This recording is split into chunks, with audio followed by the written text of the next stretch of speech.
2000 సంవత్సరాల క్రితం యేసుక్రీస్తు ఇశ్రాయేలు దేశంలో ఉన్నటువంటి బెత్లెహేం అనేటువంటి పట్టణంలో జన్మించాడు.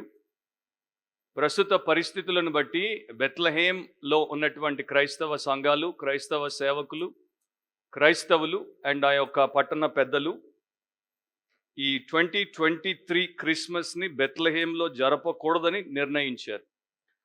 సో ప్రతి సంవత్సరం బెత్లెహేముకి ప్రపంచంలో నుండి చాలామంది వేల కొలది సందర్శకులు వస్తారు. బెత్లెహేం ఆ పట్టణం అంతా కూడా చాలా గొప్పగా వారు అలంకరించి అక్కడ ఘనంగా క్రిస్మస్ని జరుపుతారు. కానీ ఈ సంవత్సరం వారు క్రిస్మస్ని క్యాన్సిల్ చేశారు.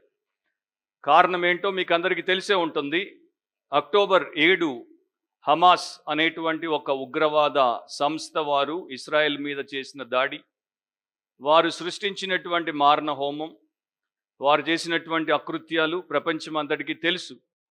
తర్వాత ఇస్రాయేలు హమాస్ని ముట్టుబెట్టడానికి గాజా స్ట్రిప్ మీద దాడి చేయడం, వారి లెక్కల ప్రకారం గాజాలో 20,000 మంది మరణించడం.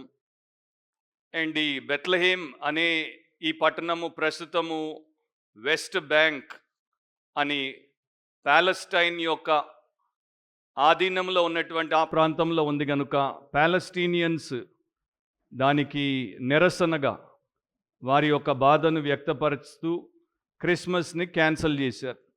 దాదాపు 1000 మంది పాలెస్టీనియన్ క్రిస్టియన్స్ దాంట్లో కొందరు చచ్చిపోయారు, కొందరు కుటుంబీకులను పోగొట్టుకున్నారు, కొందరు వారి గృహాలు వారి సమస్తాన్ని కోల్పోయారు. సో అలాంటి పరిస్థితి ప్రస్తుతము బెత్లెహేంలో మనకు కనబడుతోంది. 2000 సంవత్సరాల క్రితం యేసుక్రీస్తు ప్రభు లోకానికి ఎందుకు వచ్చాడంటే లోకంలో ఉన్నటువంటి చెడును తుడిచిపెట్టడానికి, మానవునిలో ఉన్నటువంటి స్వార్థానికి పరిష్కారం ఇవ్వడానికి, మనిషిని మనిషి నుండి విడిపించడానికి, మనిషికి మధ్యలో సమాధానాన్ని అండ్ నిజమైనటువంటి జీవన సార్థకతను కల్పించడానికి. కానీ 2000 సంవత్సరాల తర్వాత కూడా ప్రపంచ పరిస్థితి భయానకంగా ఉంది కనుక మనము ఆయన చెప్పినట్టుగానే చివరి దినాల్లో పాపం పెరుగుతుంది. అండ్ ఆయన యొక్క మొదటి రాకడ 2000 సంవత్సరాల క్రితం రక్షకుడిగా, ఇప్పుడిక రెండవ రాకడ త్వరలో ఆయన రారాజుగా, ప్రభువుల ప్రభుగా, భూపతులకు అధిపతిగా లోకానికి రాబోతున్నాడు. సో కొంత సమయం మనము క్రిస్మస్ అంటే ఏమిటి, క్రిస్మస్లో క్రీస్తు యేసు యొక్క కార్యం ఏమిటి అనేది తెలుసుకోవడం చాలా అవసరము. ఎందుకంటే నేను 34 సంవత్సరాల క్రితము క్రిస్మస్ అంటే ఏంటో తెలియదు, యేసుక్రీస్తు ఎవరో నాకు తెలియదు. నేను హైదరాబాద్లోనే పుట్టాను, హైదరాబాద్లోనే పెరిగాను, హిందూగా పుట్టాను, హిందూగా పెరిగాను. కానీ 34 ఏళ్ల క్రితము ప్రభు అయిన యేసుక్రీస్తు యొక్క సువార్త ద్వారా, శుభవార్త ద్వారా సత్యము తెలుసుకుని ఈరోజు దేవుడి సేవకుడిని అయ్యాను. సో బైబిల్లో కొన్ని సత్యాలు మీతో పంచుకుంటాను, మీరు జాగ్రత్తగా విని మీరందరూ కూడా నిత్యమైన మేలు పొందాలని మా ఆశ, మా ప్రార్థన. మత్తయి సువార్త 20వ అధ్యాయము 28వ వచనం. Matthew chapter 20 verse 28. అలాగే మనుష్య కుమారుడు పరిచారము చేయించుకొనుటకు రాలేదు గాని పరిచారము చేయుటకును అనేకులకు ప్రతిగా విమోచన క్రయధనముగా తన ప్రాణము నిచ్చుటకును వచ్చెనని చెప్పెను. సో ఈ మాటలు యేసుక్రీస్తు ప్రభువే పలికారు. ఆయన ఈ లోకంలో ఉన్నప్పుడు తన శిష్యులతో చెప్పినటువంటి మాటలు ఇవి. దాంట్లో ఉన్నటువంటి మనకు కావలసినటువంటి భావం ఏంటంటే, మనుష్య కుమారుడు అంటే దేవుని కుమారుడు మానవుడిగా, నరావతారిగా, మనుష్య కుమారుడిగా లోకంలోనికి వచ్చినప్పుడు ఎందుకు వచ్చాడు అనేది దాంట్లో చెప్తున్నాడు. ఈరోజు మనము ధ్యానించబోయేటువంటి అంశం ఏంటంటే, why Jesus came into the world. యేసు ఎందుకు ఈ లోకానికి వచ్చాడు. సో ఆయన మాటల్లోనే మనం వినాలంటే, అనేకులకు ప్రతిగా విమోచన క్రయధనముగా తన ప్రాణము నిచ్చుటకు వచ్చెను అని ఆయన చెప్పాడు. అదేంటో మనము దేవుడి వాక్యాన్ని వింటే మనకు అర్థమవుతుంది. సో 2000 సంవత్సరాల క్రితము యేసుక్రీస్తు ప్రభు బెత్లెహేం అనేటువంటి ఒక పట్టణంలో కన్యక అయినటువంటి మరియా అనేటువంటి ఒక స్త్రీకి జన్మించాడు అనేది చారిత్రాత్మక సత్యం. అది హిస్టారిక్ ట్రూత్. అది హిస్టారిక్ ట్రూత్ కనుకనే ప్రపంచ చరిత్రను ఆయన యొక్క జన్మ రెండుగా విభజించింది, before Christ and after Christ అని. సో దాంట్లో మనకి ఏ సందేహము అవసరం లేదు. కాకపోతే 2000 సంవత్సరాల క్రితము దేవుడు మానవుడిగా ఈ లోకానికి అవతరించి రావాల్సిన అవసరం ఏమిటి అనేది మాత్రం మనం ఆలోచించాలి. ఆ పరిశుద్ధమైనటువంటి ప్రభు ఈ పాపుల లోకములోనికి ఎందుకు ప్రవేశించాల్సి వచ్చింది అనేది మనం ఆలోచించి తెలుసుకోవాలి. అంత మాత్రమే కాదు, దేవుడిని పట్టించుకోకుండా, దేవుడిని ప్రేమించకుండా, దేవుడికి వ్యతిరేకంగా తిరుగుబాటు చేసి పాపం చేసినటువంటి మనుషులను ఆ దేవుడు ప్రేమించి ప్రాణం పెట్టడానికి ఎందుకు దిగి వచ్చాడు అనేది కూడా మనము తెలుసుకుంటే మనలో ప్రతి ఒక్కరికి వ్యక్తిగతంగా అది గొప్ప విడుదలను, మేలును చేసి పెడుతుంది.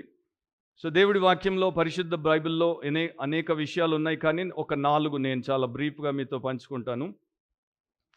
మత్తయి సువార్త ఇంతకుముందు మనము చదివినటువంటి బైబిల్ భాగంలో 1వ అధ్యాయము 21వ వచనంలో ఒక సత్యం ఉంది. ఆమె ఒక కుమారుని కనును, తన ప్రజలను వారి పాపముల నుండి ఆయనే రక్షించును కనుక ఆయనకు యేసు అను పేరు పెట్టుదు అనెను. ఈ మాటలు పలికింది ఒక మనిషి కాదు, ఈ మాటలు చెప్పింది ఒక మత పెద్ద కాదు, ఈ మాటలు చెప్పింది పరలోకం నుండి దిగి వచ్చినటువంటి ప్రభు దూత, దేవుని దూత. The Angel of God gave this message to Joseph. So ఇది పరసంబంధమైనటువంటి సందేశం. లోకానికి సృష్టికర్త, లోకానికి సార్వభౌముడైనటువంటి దేవాది దేవుడు లోకంలో ఉన్నటువంటి తన ప్రజలకు ఇవ్వాల్సినటువంటి సందేశాన్ని ఆ దూత ద్వారా ఇచ్చాడు. సో దాంట్లో యేసుప్రభు లోకానికి ఎందుకు వచ్చాడు అనేటువంటి సత్యం చెప్పబడింది. మొదటి విషయం ఏంటంటే, Jesus came to give salvation to the sinful world. పాపపు ఇష్టమైనటువంటి లోకానికి రక్షణనివ్వడానికి యేసుక్రీస్తు ప్రభు వచ్చాడు. ఈ మత్తయి సువార్త అనేది 1వ అధ్యాయము 21లో మనం చూసాం, తన ప్రజలను వారి పాపముల నుండి ఆయనే రక్షించును. తన ప్రజలు అంటే ఎవరు? యేసు ప్రభు ఒక యూదుడిగా జన్మించాడు, ఇశ్రాయేలు దేశంలో జన్మించాడు. అండ్ ఆయన ప్రాథమికంగా తన స్వంత ప్రజానికానికి రక్షణను కల్పించడానికి వచ్చాడు. యూదులందరూ కూడా వారి కొరకు ఒక మెస్సియా వస్తాడని, వారి మీద ఉన్నటువంటి ఇతర రాజుల యొక్క పీడ నుండి, ఆ టైంలో రోమన్లు వారిని పరిపాలిస్తున్నారు, రోమన్ల కింద యూదులు నలిగిపోతున్నారు, మగ్గిపోతున్నారు. కనుక వారు అనుకున్నారు, మా మెస్సియా వచ్చి ఆయన రాజ్యాన్ని స్థాపిస్తాడు, మాకు ఈ రోమన్ల పీడను తొలగిస్తాడు అని. సో ఆయన వచ్చింది వారికి ఫిజికల్ లిబరేషన్ ఇవ్వడానికి కాదు, అంటే వారిని భౌతికంగా, శారీరకంగా విడిపించి వారికి స్వాతంత్రాన్ని ఇవ్వడానికి కాదు, కానీ వారికి ఉన్నటువంటి అతిపెద్ద సమస్య ఆత్మ సంబంధమైనటువంటి ఒక భయంకరమైనటువంటి పీడ నుండి వారిని విడిపించడానికి వచ్చాడు. అదే ఇక్కడ మనకి చెప్పబడింది. తన ప్రజలను వారి పాపముల నుండి ఆయనే రక్షించును గనుక ఆయనకు యేసు అని పేరు పెట్టుదురు. యేసు అంటే రక్షకుడు, జీసస్ అంటే saviour. So he came to save his people from their sins. అది ముందుగానే దేవుడు తన ప్రవక్తల ద్వారా చెప్పించాడు. కీర్తన 138వ వచనంలో బైబిల్ చెప్తోంది, ఇశ్రాయేలీయుల దోషములన్నింటి నుండి ఆయన వారిని విమోచించును. సో ఇశ్రాయేలు ప్రజలు చేసినటువంటి పాపమంతా కూడా దేవుడి యొక్క ఆలోచనకి, ఆజ్ఞకి వేరుగా ఉంది గనుక, వ్యతిరేకంగా ఉంది గనుక, వారు దోషులు గనుక వారి దోషముల నుండి వారిని విమోచిస్తేనే వారు మారు మనసు పొందుతారు, లేకపోతే మారుతారు గనుక వారి కొరకు ఆయన ఈ పని చేయడానికి వచ్చాడు. సో వారు అనుకున్నట్టు ప్రధానంగా ఆయన వారికి రాజుగా మొదట రాలేదు, కానీ వారికి రక్షకుడిగా వచ్చాడు. బైబిల్లో ఉన్నటువంటి విధానం ఏంటంటే, బైబిల్ యొక్క సీక్వెన్స్ ఏంటంటే, first he should become our saviour, then he can become our king. ఆయన మొదట మన రక్షకుడు అవ్వాలి, తర్వాతే మనకు ఆయన రాజు అవుతాడు. చాలామంది ఆయన్ని ఆ ప్రకారం చూడకుండా వారికి ఉన్నటువంటి సమస్యల్లో వారికి పరిష్కారం ఇస్తే చాలనుకుంటారు. కానీ ఇదే మత్తయి సువార్త 26వ అధ్యాయం 28వ వచనంలో యేసుప్రభువే స్వయంగా పలికినటువంటి గంభీరమైన మాటలు ఏంటంటే, ఇది నా రక్తము అనగా పాప క్షమాపణ నిమిత్తము అనేకుల కొరకు చిందింపబడుచున్న నిబంధన రక్తం. మనందరికీ తెలుసు, ఆయన జన్మించాడు, 33 సంవత్సరాలు లోకంలో జీవించాడు. ఆయన్ని రోమా సామ్రాజ్యం వారు తీర్పు తీర్చారు. పిలాతు అనేటువంటి ఒక హిస్టారిక్ జడ్జ్ ఆయన్ని తీర్పు తీర్చాడు, ఆయనకి శిక్ష విధించాడు, ఆయన్ని సిలువ వేయించాడు. సిలువలో ఆయన 6 గంటలు వేలాడాడు, ఆయన రక్తము చిందించబడింది. ఆయన సిలువ వేయబడక మునిపే ఆయన దాని గురించి చెప్పేశాడు. ఎందుకంటే ఆయనకి ఆయన ప్రజలు ఏం చేయబోతున్నారో, ఆయన ఎందుకు వచ్చాడో తెలుసు కనుక. ఆయన రక్తమును ఎందుకు చిందించాడు? ఆయన చేసినటువంటి పాపముల కొరకు కాదు, ప్రాయశ్చిత్తం కొరకు కాదు, అనేకుల పాపముల కొరకు క్షమాపణను తెచ్చిపెట్టడానికి, ప్రాయశ్చిత్తం చేయడానికి ఆయన రక్తమును వారు చిందించారు. సో రక్షకుడిగా ఆయన వచ్చాడు గనుక, రక్షణ కార్యమును ఆయన చేయాలి గనుక ఇది జరిగినట్లు బైబిల్లో మనకి దేవుడి వాక్యము తెలియజేస్తోంది. సో ఇక్కడ ఒక విషయాన్ని గమనించాలి. చాలామంది అనుకుంటారు మనం మంచివారము గనుక దేవుడు మనల్ని దీవిస్తాడు, దేవుడు మనకు మేలు చేస్తాడు. ఒకప్పుడు నేను కూడా అట్లే అనుకునేవాడిని. నన్ను అందరూ హైదరాబాద్లో షరీఫ్ అని పిలిచేవారు. షరీఫ్ అనేది ఉర్దూ పదం. షరీఫ్ అంటే మంచివాడు, షరీఫ్ అంటే నీతిమంతుడు, షరీఫ్ అంటే మర్యాదస్తుడు. కానీ తర్వాత నాకు తెలిసింది నా లోపల ఉన్నటువంటి మాలిన్యము పైన మనుషులకు కనబడేటువంటి మంచితనమును కొట్టేస్తోంది. అంటే దేవుడికి నేనేంటో, నిజమైనటువంటి నా యొక్క హృదయ స్థితి, ఆత్మస్థితి ఏంటో ఆయనకి తెలుసు అనే తర్వాత నాకు తెలిసి వచ్చింది. సో ఇక్కడ ఈ బైబిల్లో ఇక్కడ మనకి ఇట్లా రాయబడలేదు, ఆయన వారి యొక్క నీతిని బట్టి, మంచిని బట్టి వారికి ప్రతిఫలం ఇవ్వడానికి వచ్చాడు అని రాయబడలేదు. లేకపోతే వారు పాపులుగా మారకుండా వారిని రక్షించడానికి వచ్చాడు అని కూడా రాయబడలేదు. తన ప్రజలను వారి పాపముల నుండి రక్షించుటకు వచ్చాడు. అంటే తన ప్రజలు పాపంలో ఉన్నారు అండ్ తన ప్రజలు ఆ పాపము నుండి వారిని వారు రక్షించుకోలేరు. వారిని రక్షించడానికి ప్రస్తుతం ప్రపంచంలో ఏ విధానం, వ్యవస్థ, వ్యక్తి లేడు గనుక పైనుండి, పరలోకం నుండి దేవుడే నరుడిగా, ఒక విమోచకుడిగా, రక్షకుడిగా రావాల్సి వచ్చింది. సో మనిషికి ఉన్నటువంటి పెద్ద సమస్య ఏంటి? ప్రపంచానికి మీరు వెళ్ళి అడిగితే, యూనివర్సిటీస్లో అడిగితే ఒక రకంగా చెప్తారు, మతాధికారులను అడిగితే ఒక రకంగా చెప్తారు, రాజకీయ నాయకులను అడిగితే ఒక రకంగా చెప్తారు, శాంతి దూతలను అడిగితే ఒక రకంగా చెప్తారు. కానీ దేవుడు లోకాన్ని సృష్టించాడు, దేవుడి యొక్క సంకల్పంతో సృష్టించాడు, దేవుడి స్వభావంలో నరుణ్ణి దేవుడి పోలికలో సృష్టించాడు కనుక దేవుడు ఒక్కడే నరుడికి ఉన్నటువంటి ప్రధాన సమస్య ఏంటో చెప్పగలడు. నా బిడ్డ గురించి నాకు తెలిసినంత మీకెవరికి తెలీదు. అదే ప్రకారము దేవుడి సృష్టిగా ఉన్నటువంటి నీ గురించి, నా గురించి దేవుడికి తెలిసినట్టు ఇంకెవరికి తెలియదు. మనకున్నటువంటి ఒక అపోహ ఏంటంటే, మనకి చాలామంది దేవుళ్ళు ఉన్నారు, మనకి చాలా పరలోకాలు ఉన్నాయి. ఒకడు, ఎందుకంటే నేను ఇంటర్మీడియట్ సెకండ్ ఇయర్ చదివేటప్పుడు హైదరాబాద్లోనే చదివాను. నాకు ఇద్దరు స్నేహితులు ఉండేవారు. ఒక బెంచ్ మీద మేము ముగ్గురం కూర్చునేవారం. నా పేరు ఉపేందర్, ఒక ఆయన పేరు ఇమాం, ఆయన ముస్లిం, ఇంకొక ఆయన పేరు రాజేంద్ర ప్రసాద్, ఆయన క్రిస్టియన్. సో మేము మాట్లాడుకుంటుంటే అనుకునేవారం, నేను హిందువుని, నేను చచ్చిన తర్వాత మోక్షానికి పోతాను, ఇమాం చచ్చిన తర్వాత జన్నత్కి పోతాడు, రాజేందర్ నువ్వు చచ్చిన తర్వాత హెవెన్కి పోతావు. కానీ నాకు అర్థమయ్యేది కాదు, మనం ఆలోచించమేంటి అని. అప్పుడే నాకు ఇంటర్మీడియట్ సెకండ్ ఇయర్లోనే ఈ ప్రశ్న ఉత్పన్నమైంది. సో ఇక్కడ దేవుడు దానికి జవాబిస్తున్నాడు. దేవుడు ఒక్కడే అండ్ ఆయన చేసినటువంటి లోకం ఒక్కటే అండ్ ఆ లోకంలో ఉన్నటువంటి మనుషులందరూ కూడా దేవుడి చేత సృష్టించబడ్డారు. వారు మతాలను పెట్టుకున్నారు, వారు కులాలను పెట్టుకున్నారు, వారు వారికి తోచినట్టు ఇతరులను ఆరాధించుట మొదలుపెట్టారు. కానీ దేవుడు వారిని వారి పాపముల్లో నుండి రక్షించుటకు తన కుమారుడైనటువంటి యేసుక్రీస్తును లోకానికి పంపాడు. పాపం నుండి రక్షించబడకపోతే ఏమవుతుంది అనేటువంటి ప్రశ్న నాకు వచ్చినట్టు మీకు కూడా రావచ్చు. పాపం అనేది ఒక పీడ. అది మన దేహానికి పట్టినప్పుడు, మన ఆత్మకి పట్టినప్పుడు, మన వ్యక్తిత్వానికి పట్టినప్పుడు అది ప్రతి దినము మనల్ని నాశనము చేస్తూనే ఉంటుంది. కోవిడ్ వచ్చినప్పుడు ప్రతి మనిషి రోజు బలహీనం అయిపోతూ వచ్చాడు. అట్లాగే పాపం అనేది మనిషిని ఇంకా ఇంకా దిగజారుస్తూనే ఉంటుంది, ఇంకా ఇంకా భయంకరంగా మారుస్తూనే ఉంటుంది. మానవ చరిత్రను రకరకాలుగా మనుషులు చెప్తారు. శాస్త్రవేత్తలు బిలియన్స్ ఆఫ్ ఇయర్స్ అంటారు, థియోలోజియన్స్ 6000 ఇయర్స్ అంటారు, బైబిల్ అయితే 6000 సంవత్సరాలు అంటోంది. సో ఈ 6000 సంవత్సరాలని మీరు తీసుకుంటే 6000 సంవత్సరాలుగా మొదటి మానవుడు ఆదాము చేసినటువంటి అతిక్రమము ఇప్పటిదాకా మానవ సమాజం పరిష్కరించలేకపోయింది. Human society could not solve the first human beings transgression.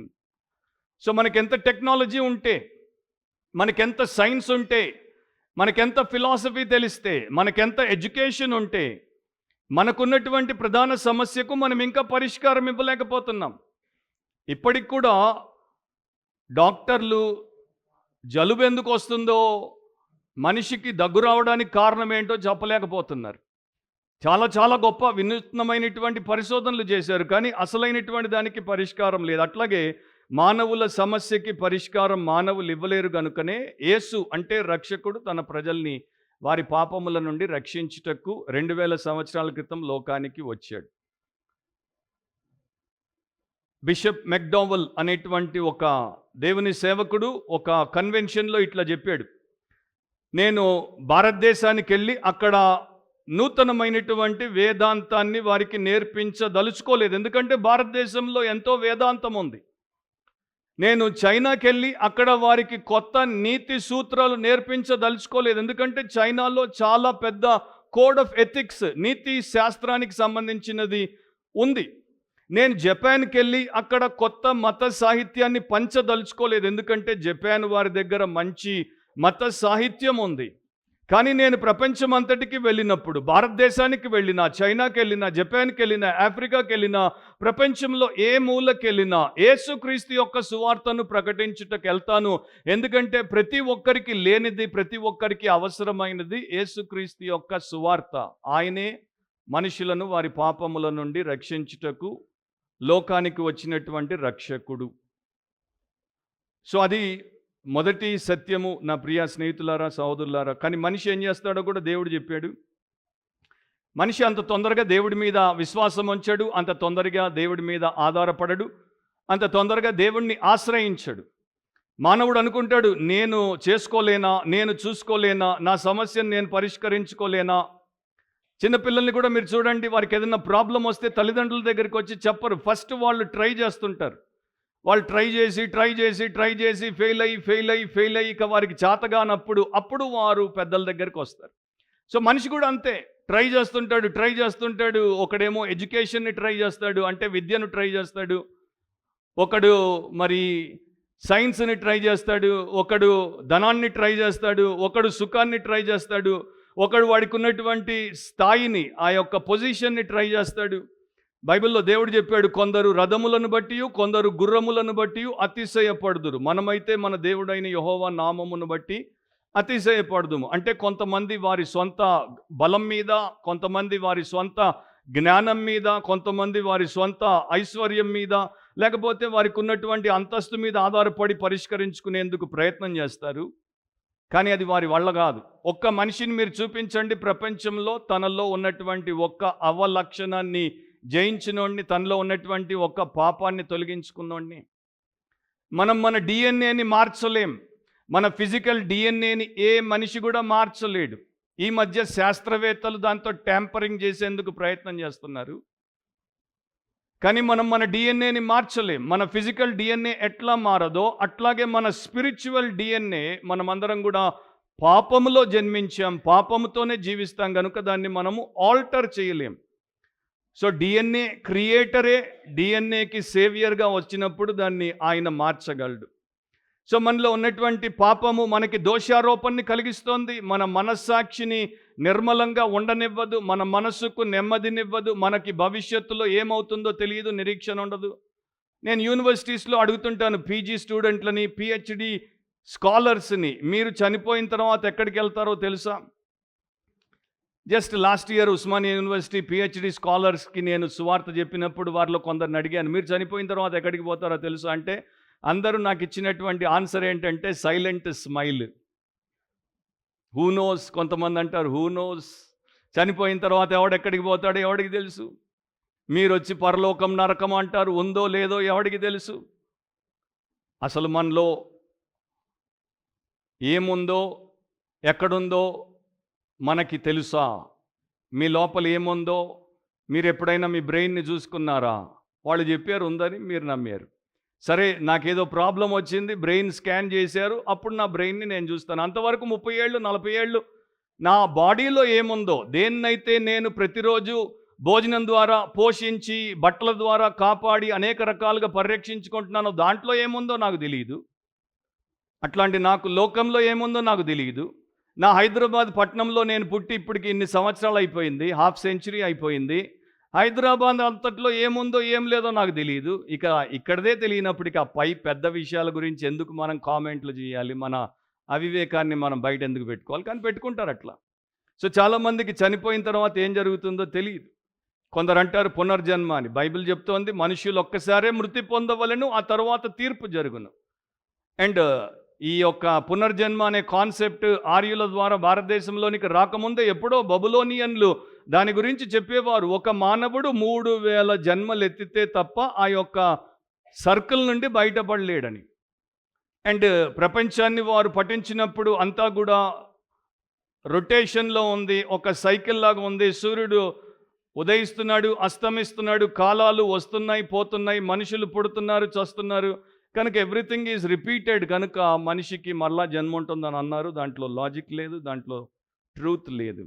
So దేవుడు అంటున్నాడు, నరుడు చచ్చిన తర్వాత నరకానికి పోతాడు, కనుక వాడిని వాడి పాపము నుండి రక్షించాలి.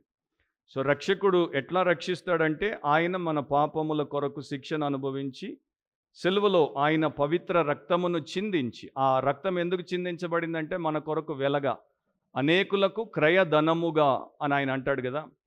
So he shed his blood to forgive our sin, to cleanse our soul and to set us free. దానికోసం ఆయన చేశాడు. బైబిల్లో ఒక గొప్ప సత్యం ఉంది, క్రైస్ట్ డైడ్ ఫర్ అస్ అని. 4 పదాలు ఉంటాయి. Christ died for us. క్రీస్తు మన కొరకు చనిపోయెను. క్రీస్తు చనిపోయెను, అది హిస్టారిక్ ట్రూత్. అది Christ died, historic truth. For us, మన కొరకు అనేది థియలాజికల్ ట్రూత్. అంటే నా కొరకు చనిపోయాడు, మీ కొరకు చనిపోయాడు. మనకి తెలిసినా తెలియకపోయినా ఆయన మన కొరకు ప్రాయశ్చిత్తం చేశాడు. ఆయన ఈ లోకానికి వచ్చింది మనల్ని రక్షించుటకు. ఒక బేస్బాల్ స్పోర్టింగ్ ఈవెంట్ జరుగుతోంది. సో దాంట్లో ఒక 16-year-old బేస్బాల్ ప్లేయర్ చాలా బాగా ఆడుతున్నాడు. సడన్గా అతడు ఆ యొక్క వేగంలో వచ్చి ఒక కుర్చీ మీద పడిపోయాడు. ఆ కుర్చీ అట్లా తిరిగేసరికి దాని యొక్క కాలు అతని పొట్టలో కుచ్చుకుపోయింది. బయటికి పెద్ద దెబ్బ అనిపించలేదు కనుక ఇంకా కొంతసేపు ఆడాడు. కానీ తర్వాత పొట్టబట్టుకొని విపరీతమైన నొప్పితో మెలికలు తిరుగుతూ కింద పడిపోయాడు, సృహ తప్పిపోయాడు. సో వెంటనే వారందరూ అతన్ని తీసుకెళ్ళి హాస్పిటల్లో పెట్టారు. హాస్పిటల్లో పెట్టిన తర్వాత అతడు కోమాలోకి వెళ్ళిపోయాడు. 16-year-old young fellow baseball player కోమాలోకి వెళ్ళిపోయిన తర్వాత ఆ తండ్రి డాక్టర్లను అడుగుతున్నాడు, వీడికి ఏమైంది అంటే, లోపల ఇంటర్నల్గా ఆర్గన్స్ దెబ్బతిన్నాయి. సో మేము ఆపరేషన్ చేయాలి అండ్ మేము ఇప్పుడే చెప్పలేము ఏమవుతుందో, కనుక టైం ఇవ్వండి, నెక్స్ట్ 48 hours క్రిటికల్ అని చెప్పారు. సో 48 hours అయింది, ఇంకా స్పృహలోనికి రాలేదు. ఎవరో పాస్టర్ గారు ఆ బిడ్డ కొరకు ప్రార్థన చేయడానికి వస్తే ఈ తండ్రి ఆ బిడ్డను చూస్తూ పాస్టర్తో అడిగాడు, నేను ఒక పాపం చేశాను చిన్నప్పుడు, అండ్ నేను చేసిన పాపం ఎవరికి తెలియదు, నాకు ఇప్పుడు భయం వేస్తోంది, నేను చేసిన పాపానికి దేవుడు నా కుమారుడిని శిక్షిస్తున్నాడేమో. సో పాస్టర్ వెంటనే జవాబు చెప్పలేదు, కాసేపు ఆలోచించిన తర్వాత చెప్పాడు, దేవుడు నీ కుమారుడిని నువ్వు చేసిన పాపానికి శిక్షించాల్సిన అవసరం లేదు, ఎందుకంటే 2000 సంవత్సరాల క్రితమే దేవుడు నువ్వు చేసిన పాపానికి శిక్ష తన కుమారుడికి ఆల్రెడీ విధించేశాడు, గనుక నీకు నీ కుమారుడికి దేవుడు ఆయన కుమారుడి ద్వారా మేలే చేస్తాడు కానీ కీడు చేయడు. ఆ రోజు ఆ తండ్రి రక్షించబడ్డాడు, తర్వాత ఆ బిడ్డ బాగుపడ్డాడు.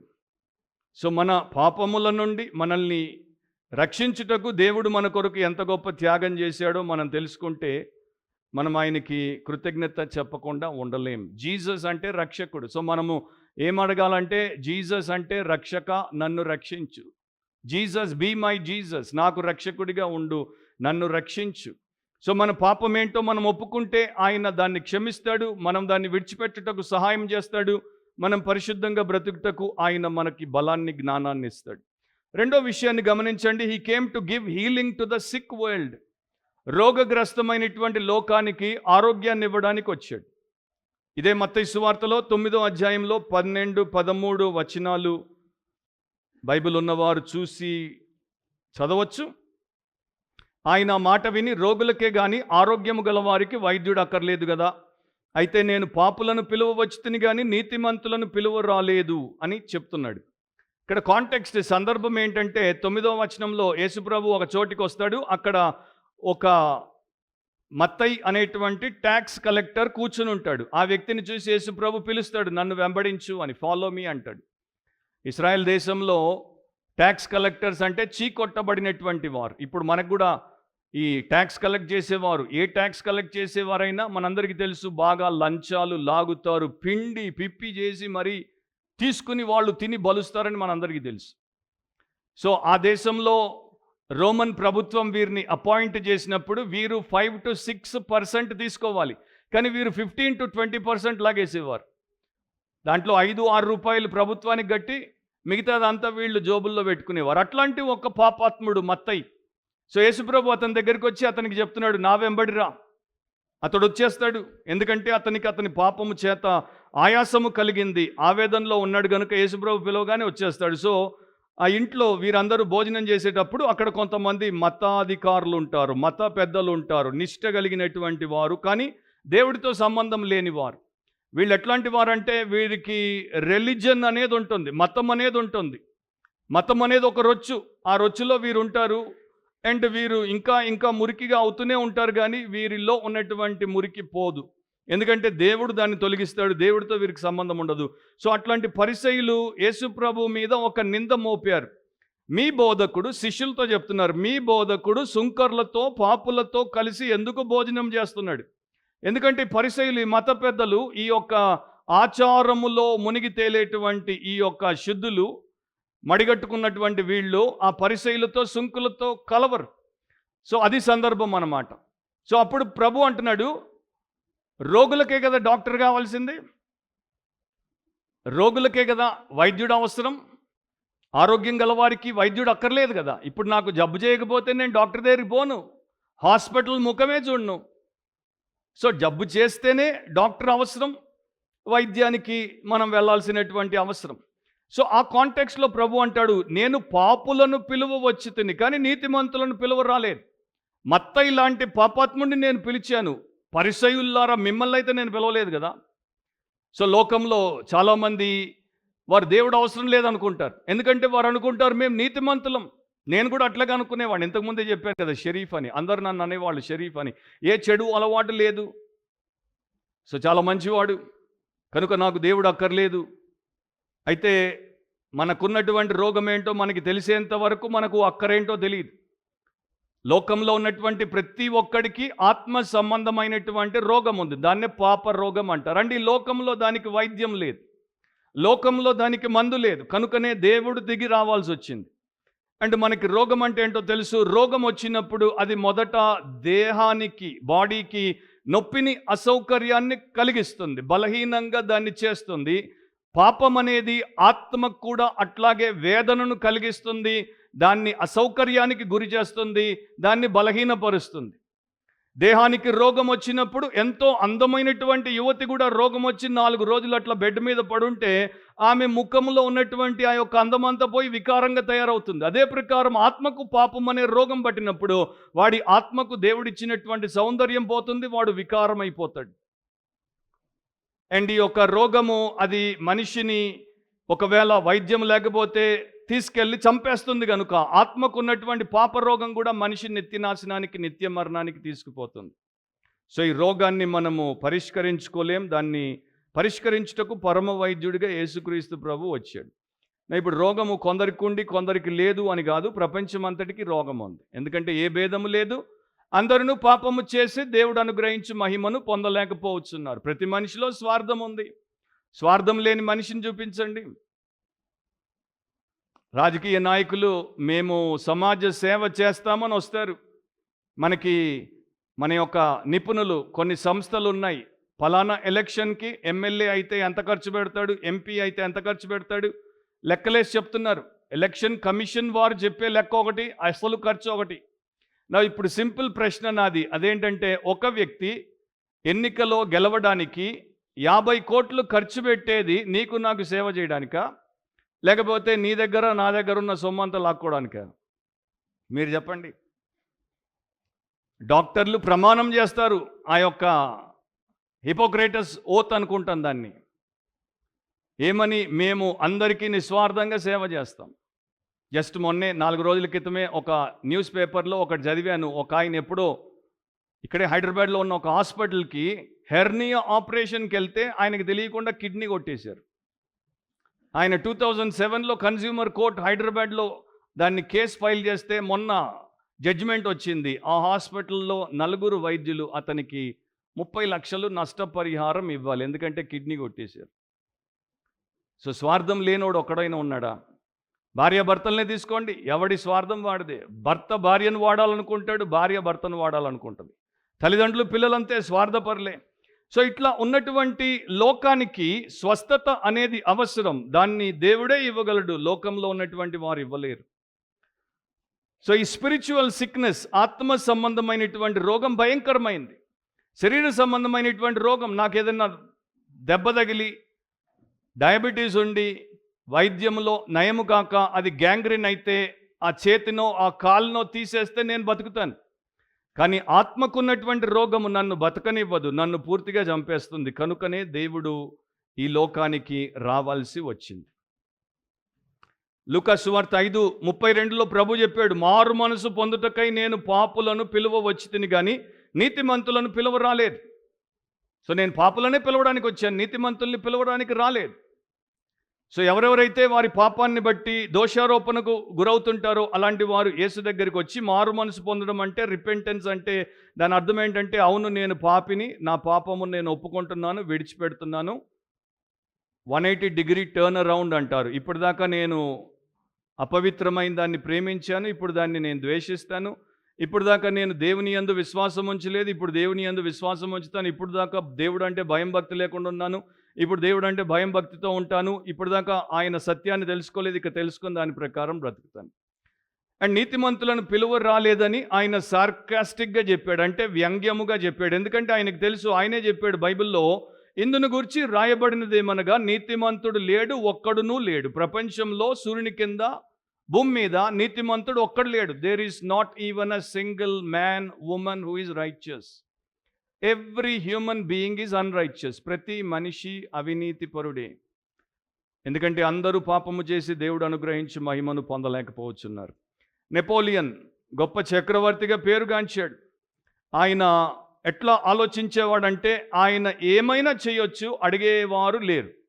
అండ్ ఆయనకి నీతి అనేది లేదు. ఆయన అనుకున్నది సాధించడానికి, ఆయన ఆశయము కొరకు రాజకీయంగా, వ్యక్తిగతంగా, సామాజికంగా ఏ నేరము చేసినా, ఏ అపరాధము చేసినా ఆయనకి దాంట్లో తప్పు లేదు అనుకునేవాడు. అట్లా ఎన్నో చేశాడు. అదొకడు నీతిమంతుడు. వీడు స్వనీతిపరుడు, వీడు దేవుడి దగ్గరికి రాడు, రక్షణ పొందడు. కానీ ఇంకొక ఆయన ఉన్నాడు, ఆయన పేరు జాన్ బనియన్. ఈయన కూడా కోట్ల మందికి పరిచయం, ముఖ్యంగా క్రైస్తవ లోకంలో. ఇతడు ఒక గొప్ప పుస్తకాన్ని రాశాడు, ద పిల్గ్రిమ్స్ ప్రోగ్రెస్, యాత్రికుని ప్రయాణం అని. జాన్ బనియన్ ఎట్లా చూశాడు తాను? జాన్ బనియన్ వైపు దేవుడు చూసినప్పుడు, అంతకు మునుపు నేను అనుకున్నట్టు జాన్ బనియన్ ఒక పాపాత్ముడు అన్నట్టు నేను ఇప్పుడు చూడట్లేదు. దేవుడు జాన్ బనియన్ వైపు చూస్తే ఎట్లా చూస్తాడో అట్లా నన్ను చూసుకున్నప్పుడు, జాన్ బనియన్ నడినెత్తి నుండి అరికాలి వరకు పూర్తిగా పాపమై ఉన్నాడు అని నేను చూస్తున్నాను. సో జాన్ బనియన్ ఏమో పాపి గనుక దేవుడి వైపు తిరిగి రక్షించబడ్డాడు. నెపోలియన్ ఏమో స్వనీతిపరుడు గనుక ఎన్నడూ రక్షణ పొందకుండా నశించిపోయాడు. ఇక మూడో సత్యం ఏంటంటే, Jesus came to give light to the dark world. ఈ చీకటి లోకానికి వెలుగునివ్వడానికి యేసుక్రీస్తు ప్రభు 2000 సంవత్సరాల క్రితం జన్మించాడు.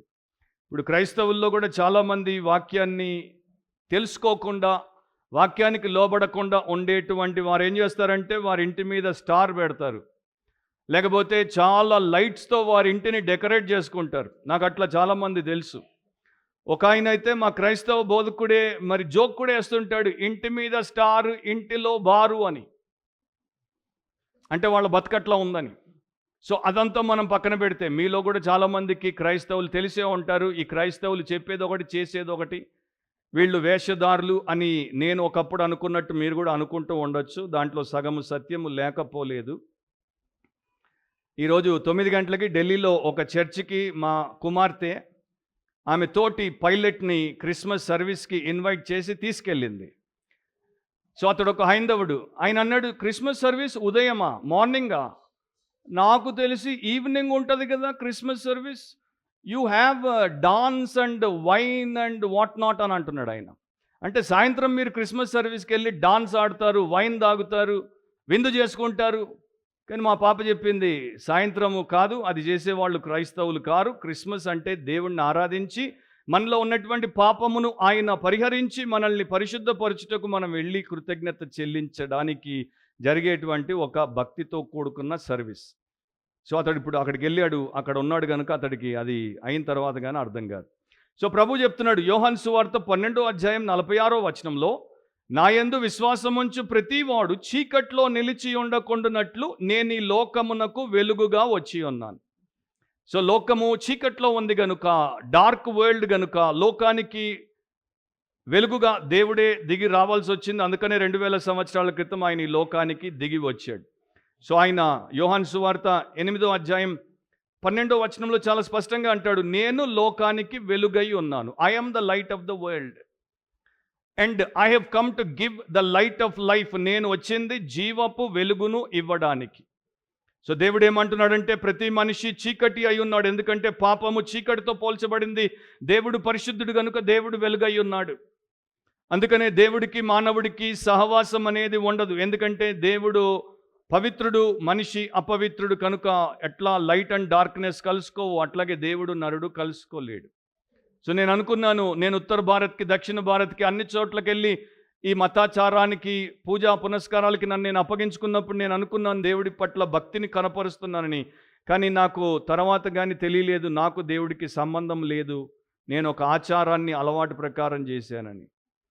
సో చీకటి అనేది ఏంటి అంటే మనకి అజ్ఞాన అంధకారం ఉంది. మనకి ఏంటో తెలియదు, సత్యం ఏంటో తెలియదు. దాంతోపాటు మనము అనేక రకాలైనటువంటి అంధకారాల్లో కొట్టుమిట్లాడుతున్నాం కనుక మనకి చీకటి నుండి బయటికి రావాల్సినటువంటి అవసరం ఉంది. యోహాను సువార్తలోనే ఒక చిన్న మాట నేను మీకు జ్ఞాపకం చేస్తాను. యేసుప్రభు 8వ అధ్యాయంలో నేను లోకానికి వెలుగై ఉన్నాను అని చెప్తాడు. 9వ అధ్యాయంలో ఒక పుట్టుగుడ్డు వాడికి చూపునిస్తాడు. ఈ 9వ అధ్యాయంలో ఉన్నటువంటి బార్న్ బ్లైండ్ పర్సన్ చాలా సంవత్సరాల వరకు అతడు బ్లైండ్. అంటే అతడి వరల్డ్ అంతా కూడా డార్క్ వరల్డ్, చీకటి. అతడు తన జీవితంలో తన తల్లిదండ్రులను చూడలేదు, ఒక మనిషిని చూడలేదు, పైనున్నటువంటి సూర్యుడిని చూడలేదు, నక్షత్రాలని చూడలేదు, చెట్లను చూడలేదు, జంతువులను చూడలేదు, వాహనాలను చూడలేదు. అతడు ఏ విషయాన్ని చూడలేదు. ఎన్నో సంవత్సరాలు చూపు లేకుండా చీకటితో బతికాడు. అది ప్రతి మనిషి యొక్క పరిస్థితి. ఆత్మీయంగా వీఆర్ ఆల్ స్పిరిచువల్లీ బ్లైండ్. మనకి లైఫ్ యొక్క రియాలిటీ ఏంటో తెలియకుండా మనం బ్రతుకుతున్నాం. మనం అనుకుంటాం మనం బ్రతుకుతున్నామని, కానీ మనము సత్యాన్ని తెలుసుకున్నప్పుడు స్వతంత్రులం అవుతామని యేసుప్రభు చెప్పినట్టు మనము అంధకారంలో బ్రతుకుతున్నాం, అసత్యంలో బ్రతుకుతున్నాం. సో వారిని, ఆ యొక్క పుట్టుగొడ్డు వాడిని అక్కడ ఉన్నటువంటి సమాజ మందిరం, అంటే అక్కడ ఉన్నటువంటి ఒక మత ఆలయము, ఆ మత పెద్దలు ఏం చేశారంటే వాడి గుడ్డితనానికి పరిష్కారం ఇవ్వలేదు, కానీ వాడిని గుడ్డివాడిగానే ఉంచి వాడిని ఇంకా గుడ్డి ఆచారాల్లో నడిపిస్తున్నారు. యేసుప్రభు వచ్చి వాడిని స్వస్థపరిచేసరికి వారికి పెద్ద సమస్య వచ్చేసింది. ఈయన మా యొక్క విశ్రాంతి దినాన్ని మీరాడు, ఈ విశ్రాంతి దినాన్న ఇతడు వచ్చి ఒక గుడ్డివాడికి చూపునిచ్చాడు. సో అదనమాట మన చుట్టూ ఉన్నటువంటి మతం ఏం చేస్తుందంటే మనల్ని ఇంకా అంధకారంలోనే పెడుతుంది, మనల్ని ఇంకా గుడ్డిగానే పెడుతుంది. నేను దేంట్లో పుట్టి పెరిగానో అది నన్ను దాదాపు 23 ఏళ్ళు గుడ్డిగానే ఉంచింది. కానీ యేసు వచ్చి నాకు కనువిప్పునిచ్చాడు, నాకు వెలుగునిచ్చాడు, నన్ను రక్షించాడు. అండ్ ఈరోజు మీరు కూడా ఇక్కడికి రావడం ఇది యాక్సిడెంట్ కాదు. This is by appointment, divine appointment. దేవుడి దృష్టిలో మీరు ఉన్నారు కనుక, దేవుడి సత్యం మీకు చేరాలి కనుక మీకు ఈ యొక్క శుభవార్త అందజేయబడుతోంది. అండ్ మీరు దాని ద్వారా గొప్పగా మేలు పొందొచ్చు. సో బైబిల్లో ప్రభు ఏమై ఉన్నాడంటే ఆయన లోకానికి సృష్టికర్త, ఆయనే లోకానికి ఎగ్జాంపుల్, ఆయనే లోకానికి బోధకుడు, ఆయనే లోకానికి యజమాని, ఆయనే లోకానికి రక్షకుడు, ఆయనే లోకానికి ప్రభు, ఆయనే లోకానికి రాజు, ఆయనే లోకానికి వెలుగు, ఆయనే లోకానికి జీవం, ఆయనే లోకానికి ప్రేమ. దేవుడు ప్రేమ స్వరూపి అయి ఉన్నాడు కనుకనే నీ కొరకు నా కొరకు, మనం ఆయన్ని పట్టించుకోకపోయినా, మనం ఆయన్ని వ్యతిరేకించిన మన నిమిత్తము ఆయన మన పాపముల కొరకు తన ప్రాణమును క్రయధనముగా అర్పించాడు. మీరు అనొచ్చు, అయినా కూడా నాకు అర్థమవ్వట్లేదు, నాకు తెలియట్లేదు. ఎందుకంటే కొంతమంది నేను వారికి గాస్పెల్ చెప్పినప్పుడు అట్లే అంటుంటారు, నాకు ఏం అనిపిస్తలేదు సార్, లోపల ఏం ఫీల్ అవ్వట్లేదు, నేను I'm a bad, worst, evil, ugly creature అని నాకు లోపల అనిపిస్తలేదు. ఎందుకు అనిపించదో కూడా చెప్తా. లండన్లో ఒక చిన్న పాప పుట్టింది. ఆమెకి 4 ఏళ్ల వయసు అప్పుడు కింద పడితే ఇది విరిగి ఇట్లా అయిపోయింది, వంకర అయిపోయింది, కానీ నొప్పి తెలియలేదు. సరే తల్లిదండ్రులు అనుకున్నారు నొప్పి తెలియట్లేదు, పర్వాలేదు, వదిలేశారు. 6 ఏళ్లకి సేమ్ పాపకి 6 ఏళ్లకి ఎందుకో మళ్ళా కింద పడి ఈ యొక్క తొడగూడు విరిగిపోయింది, అయినా నొప్పి తెలియలేదు. ఇదేదో వింత అనుకున్నారు. 14 ఏళ్లకి ఆ పాపకి ఒంటి నిండా దద్దుర్లు అండ్ బొబ్బలు వచ్చాయి. ఇక అప్పుడు డాక్టర్ దగ్గర తీసుకెళ్లారు, చూపించారు, ఏంటో ఇది అంటే డాక్టర్ చూశాడు. కానీ ఆ పాపను అడిగాడు, నొప్పిగా ఉందా, అసౌకర్యంగా ఉందంటే ఏమీ లేదు, అసలు ఉన్నట్టే లేదంటుంది. సో ఈ రెస్ట్ వంకర పోయినప్పుడు నొప్పి లేదు, తొడ విరిగిపోయినప్పుడు నొప్పి లేదు, 4 ఇయర్స్ 6 ఇయర్స్ 14 ఇయర్స్కి ఇవన్నీ వచ్చినా నొప్పి లేదు. సో డాక్టర్స్ కేసుని సీరియస్గా తీసుకున్నారు.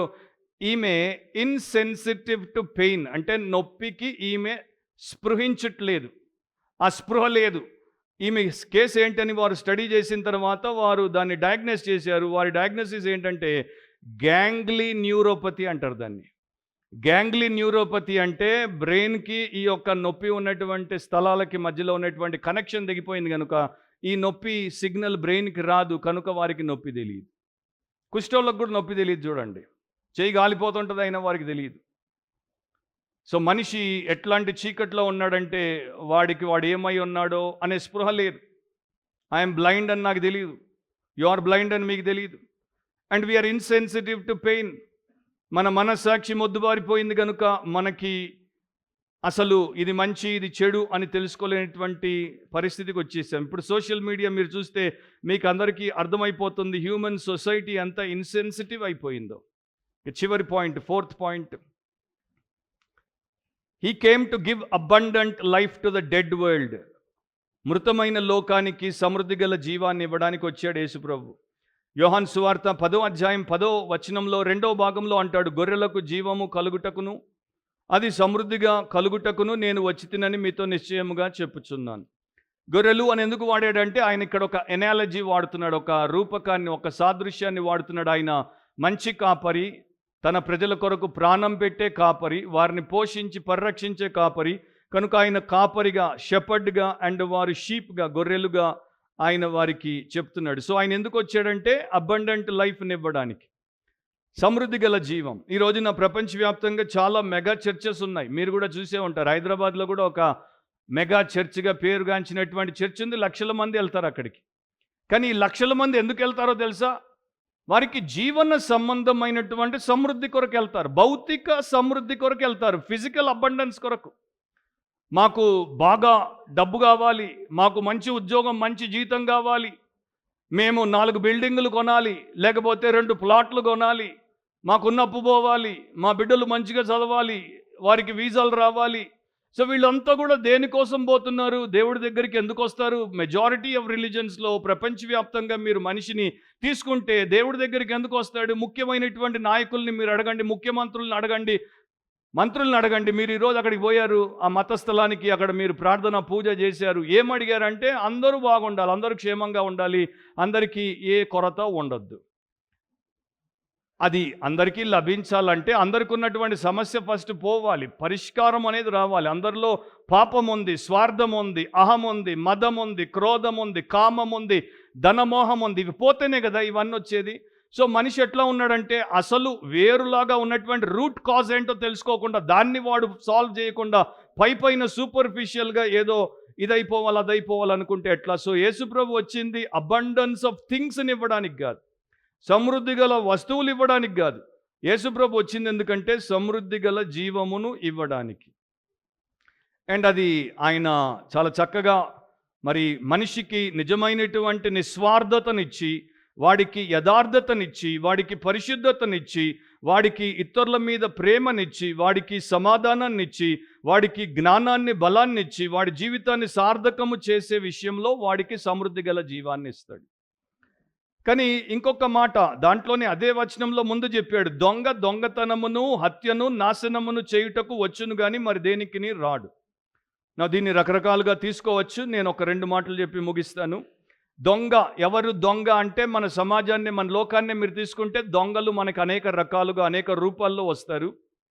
ఒక థియోలోజియన్ చెప్పిన మాట, డిఏ కార్సన్ ఇట్లా చెప్తాడు. ఆయన ఏమంటాడంటే, మొన్నటిదాకా ప్రపంచానికి కొంతమంది ప్రముఖులు, పాలకులుగా అంటే వరల్డ్ రూలర్స్గా ఉన్నారు. వారిని మీరు తీసుకుంటే వీళ్ళందరూ అవిశ్వాసులే, కానీ వీళ్ళందరూ చాలా శక్తి కలిగినటువంటి, కోట్ల మందిని వారి యొక్క గుప్పెట్లో పెట్టుకున్నటువంటి గొప్ప నాయకులుగా ప్రపంచంలో పేరుగాంచారు. సో వీళ్ళు ఆ మనుషులకి రక్షణ కల్పిస్తామన్నారు, ఆ మనుషులకి ఏవేవో మరి కబుర్లు చెప్పారు, వారికి ఒక యూటోపియా అంటే వారికి కావలసినటువంటి ఒక నవీన లోకాన్ని ఇస్తామని చెప్పారు. కానీ వారు ఏం చేశారో మనం చూస్తాం. సో ఈ యొక్క మానవ సంబంధమైన రాజకీయపరమైనటువంటి రక్షకులు వీళ్ళెవరంటే హిట్లర్లు, స్టాలిన్లు, ముస్సోలినీలు, మావోలు, అండ్ ఈది అమీన్లు, పోల్ పాట్లు వీళ్ళు ఏం చేశారు, చివరికి లక్షల మందిని చంపేశారు. అండ్ ఆ యొక్క ప్రజల ఆస్తిని తీసేసుకున్నారు. వీళ్ళు దొంగలు, వీరు వచ్చేది దోచుకోవడానికి అంటాడు ఆయన. రెండవది, వీరు ఆ మనుషుల యొక్క ఆస్తిని తీసుకోవడమే కాదు, వారిని చంపేశారు. అండ్ మూడవది, వీరు వారిని నాశనం చేశారు. అండ్ ఇప్పుడు వారు లేరు మనకి. హిట్లర్ లేడు, స్టాలిన్ లేడు, ముసోలిని లేడు, మావో లేడు, వేరే రకమైనటువంటి వారు ఉన్నారు. కానీ ఇప్పుడు ప్రపంచమంతా కూడా ఎట్లా ఉందంటే, ఇప్పుడు మనకి డిఫరెంట్ కైండ్ ఆఫ్ రూలర్స్ ఉన్నారు, థీవ్స్ ఉన్నారు. వారిని ఆయన pleasure tyrant, materialistic tyrant, sensual tyrant అంటాడు. అంటే సుఖాన్ని మనకిస్తానని చెప్పి మన దగ్గర ఉన్నది దోచుకునేవారు, మనల్ని తొక్కేవారు, మనల్ని చంపేవారు. అది హాలీవుడ్ కావచ్చు, బాలీవుడ్ కావచ్చు, నెట్ఫ్లిక్స్ కావచ్చు, లేకపోతే అమెజాన్ ప్రైమ్ కావచ్చు. దాంట్లో వారు మీకు జీవం ఇవ్వట్లేదు. మీలో ఉన్నది వారు మీ డబ్బు తీసుకుంటున్నారు, మీ బలాన్ని తీసుకుంటున్నారు, మీ జ్ఞానాన్ని తీసుకుంటున్నారు, మీ సమస్తాన్ని తీసుకుంటున్నారు, మిమ్మల్ని చెడగొడుతున్నారు. నాకు మొన్న ఒక యువకుడు అంటున్నాడు, నేను పోర్నోగ్రఫీ చూసిన తర్వాత ఇంటికి వచ్చి అమ్మని చూస్తే నాకు అదే ఆలోచన వస్తుంది. నేను అనుకున్నాను, వీడిని నేను లైఫ్లో కలవకుండా ఉండుంటే బాగుండేది దేవా. సో జస్ట్ ఇమాజిన్, ఒక మనిషి వాడు ఆ యొక్క బూతు సాహిత్యం చూసి ఇంటికి వచ్చి తల్లిని చూస్తే అట్లాగే కనబడుతుందంటే వాడు మనిషేనా?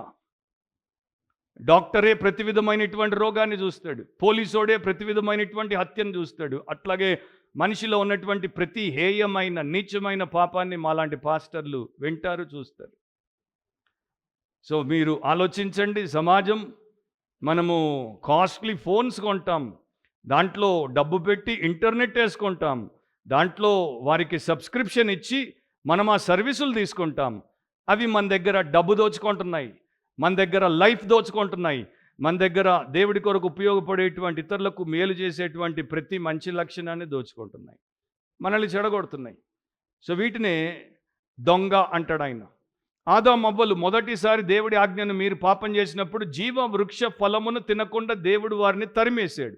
ఇక అప్పటి నుండి ఇప్పటి వరకు మనిషికి జీవము లేదు. మనిషి శారీరకంగా బతుకున్నాడు, ఆత్మీయంగా వాడికి జీవము లేదు. కనుక యేసుప్రభు అంటున్నాడు, నేను వచ్చింది శారీరకంగా నీవు ఎట్లా జీవము కలిగి ఉన్నావో అదే ప్రకారం దానికన్నా ఎక్కువగా ఆత్మీయంగా నీకు జీవము, సమృద్ధి గల జీవమును ఇవ్వడానికి. పసిఫిక్ ఓషన్లో ఒక ఐలాండ్ ఉంది, రారాటోంగా అంటారు దాన్ని. దాంట్లో ఒక తెగవాడు, ముసలివాడు రక్షించబడ్డాడు. చర్చ్లో తను సభ్యత్వాన్ని తీసుకుంటానన్నాడు. ఆ టైంలో సాక్ష్యం ఇచ్చాడు, నేను 4 రాజుల కింద బతికాను. మొదటి రాజు మా దేశాన్ని పరిపాలించినప్పుడు ఎప్పుడు చూసినా యుద్ధం చేసేవాడు, మేము ఎప్పుడు భయంతో బిక్కుబిక్కుమంటూ బతికాం. రెండవ రాజు పరిపాలన చేసినప్పుడు అతడు అంతా కూడా తప్పుగా పరిపాలన చేశాడు కనుక మాకు విపరీతమైనటువంటి క్షామం వచ్చింది, మేము కరువుతో బతకాల్సి వచ్చింది.